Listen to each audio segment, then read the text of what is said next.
बिस्मिल्लाहिर्रहमानिर्रहीम। अस्सलामुअलैकुम। आप देख रहे हैं JN न्यूज और मैं हूं आपकी मेजबान सुंबल ज़िया। बुलेटिन का बाकायदा आगाज करते हैं और शामिल करते हैं अब तक की अहम तरीन खबर शामिल करते हैं बहावलपुर से। हमारे ब्यूरो चीफ मजीद आबिद की रिपोर्ट के मुताबिक बहावलपुर DPO असद सरफराज खान की कमांड में बहावलपुर पुलिस को जुर्म पेशा अफराद के खिलाफ कामयाबियां मिलने का सिलसिला जारी। थाना सिटी हासिलपुर पुलिस की STPO सर्कल हासिलपुर के क़यादत में कामयाब कार्रवाइयाँ। डकैती और चोरी के मुतादिद वारदातों में मुलविस मुलजमान गिरफ्तार। जदीद टेक्नोलॉजी के इस्तेमाल और मौसर हिकमत अमली से डकैती, चोरी और सरका बलजबर की वारदातों में मुलविस मुतादिद मुलजमान को गिरफ्तार कर लिया।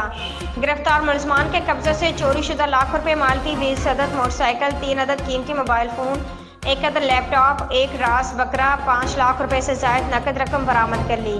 गिरफ्तार मुलजमान से मजीद इंटरोगेशन जारी है। जल्द उनके बाकी साथियों को भी गिरफ्तार कर लिया जाएगा। बरामद शुदा मोटरसाइकिल, नकद रकम व दीगर माल मसरूका जरूरी कार्रवाई के बाद असल मालकान के हवाले किए जा रहे हैं। शहरियों का लूटा हुआ माल रिकवर कराया जा रहा है ताकि शहरियों को ज़्यादा से ज़्यादा रिलीफ मुहैया किया जा सके। DPO असद सरफराज खान ने बेहतरीन कारकर्दगी पर थाना सिटी हासिलपुर पुलिस को शाबाश दी।